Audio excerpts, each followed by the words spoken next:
Why do I feel so much shame about who I am? And why does that voice inside my head seem so relentless, constantly criticizing, judging, and reminding me that I'm somehow not good enough? Now, for some people, this voice becomes so powerful that it dominates their inner world. The inner critic becomes loud and punishing, while another part of the self, the emotional part, the vulnerable part, the part I often refer to as the inner child, slowly disappears from view. And when that happens, something very important is lost. The capacity to feel warmth towards ourselves, to soothe ourselves, and to believe that we deserve care and understanding. Many people who struggle with deep shame confuse two very different emotional experiences. Guilt and shame are not the same thing, yet they often become fused together in the mind. Guilt says, I did something wrong. Shame says, there's something wrong with me. Guilt focuses on behaviour, something we can repair or change. Shame attacks our identity. It tells us that we are fundamentally flawed, unacceptable, or unworthy of love and belonging. If you grew up in an environment where criticism, emotional distance, or unrealistic expectations were common, you may have internalized those voices very early in life. Children are incredibly sensitive to how they are treated. When a child repeatedly feels judged, dismissed, or shamed, they often learn to create an internal authority figure that mirrors those experiences.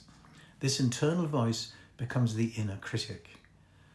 At first, this critic may have developed as a kind of psychological survival strategy. A child might unconsciously believe that if they criticize themselves first, they might avoid being criticized by others. If they push themselves harder, maybe they'll finally be accepted. But over time, that strategy can become extreme. The critic stops being protective and becomes punitive. As the inner critic grows stronger, another part of the psyche often retreats. The inner child, the emotional self that carries our feelings, our needs and vulnerability, begins to hide. Not because it disappears, but because it learns that expressing those feelings may lead to more criticism or rejection. Eventually, the emotional self becomes buried under layers of self-judgment.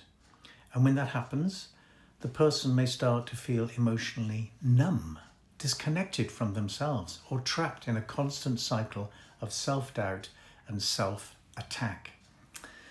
The first step towards changing this pattern is understanding something very important. The critical voice inside your mind is not your true identity. It is an internalized voice that developed from early experiences. It may sound convincing, but it is not the ultimate authority on who you are. The second step is to learn to distinguish guilt from shame. When we make a mistake, guilt can actually be helpful because it motivates us to repair what we have done. But shame goes much further. Shame tells us that we ourselves are the problem.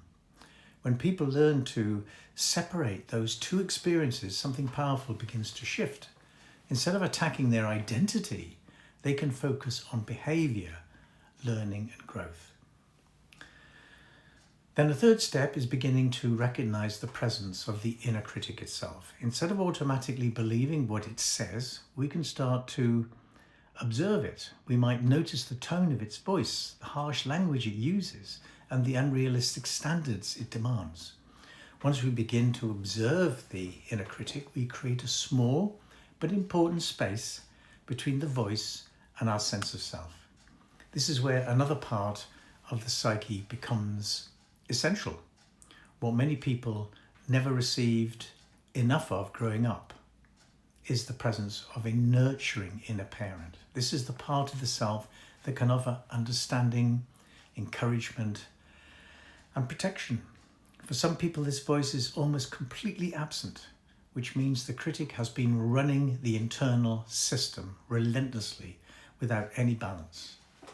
Developing a nurturing inner parent is one of the most important steps in healing chronic shame. At first, it may feel unfamiliar and even uncomfortable. The critic may immediately attack it, saying things like, "You don't deserve kindness," or "You're just making excuses." But with practice, something new begins to develop. A voice that can speak with patience instead of punishment. This nurturing voice does not deny mistakes or difficulties. Instead, it responds with curiosity and compassion. It might say something like, "That was difficult," or "I can see why you felt that way," or "You're learning and growing." As this nurturing voice grows stronger, the inner child slowly begins to re-emerge, to come out of hiding. Feelings that were once hidden begin to surface again. At first, this can feel uncomfortable because vulnerability returns. But it is also where healing begins. The emotional self that once disappeared was never actually gone.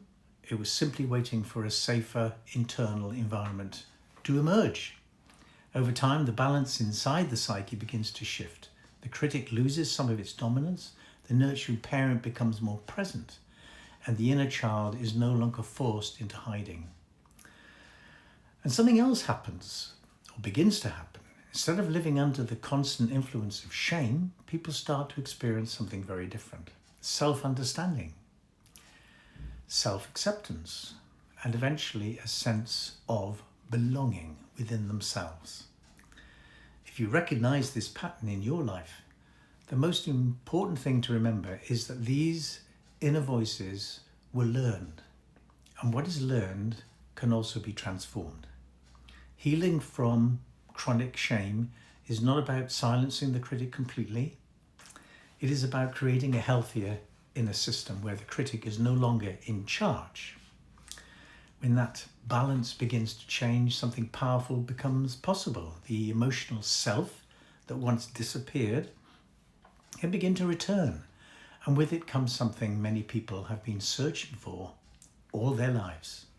A sense that they are finally allowed to be human. If you'd like help with chronic shame, visit my website, book a free discovery call, and let's see what's possible